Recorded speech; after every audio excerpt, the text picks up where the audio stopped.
วันที่เราได้เป็นเพื่อนกันจากเด็กวันนั้นเนิ่นนานผ่านมาแค่ไหนในความรู้สึกจารึกในห้องหัวใจไม่เคยหวั่นไหวรักษาไว้ด้วยมิตรไมตรี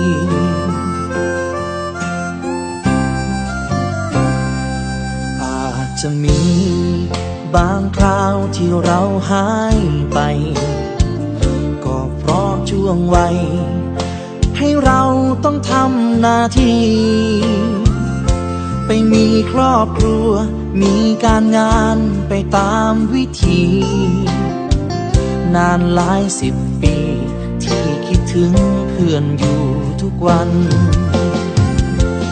คำว่าเพื่อนไม่เคยเลือนหาย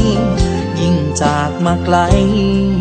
ดีใจเมื่อได้เจอกันไถ่ถามทุกสุขเรื่องราวเก่าๆเรานั้นย้อนความผูกพันรอยยิ้มนั้นยังจำได้ดี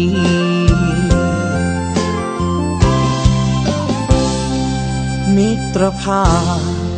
ของเราขอให้คงมันห่วงใยต่อกันสายสัมพันธ์นั้นยังเต็มที่วันนี้เพื่อนเราอายุมากขึ้นทุกปี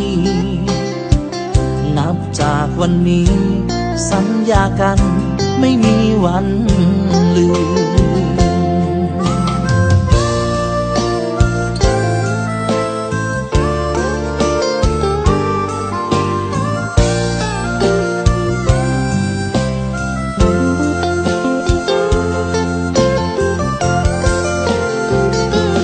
คำว่าเพื่อนไม่เคยเลือนหายยิ่งจากมาไกลดีใจเมื่อได้เจอกันไถ่ถามทุกสุขเรื่องราวเก่าๆเรานั้นย้อนความผูกพันรอยยิ้มนั้นยังจำได้ดี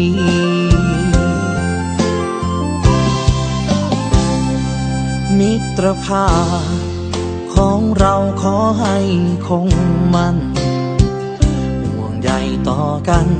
สายสัมพันธ์นั้นยังเต็มที่วันนี้เพื่อนเรา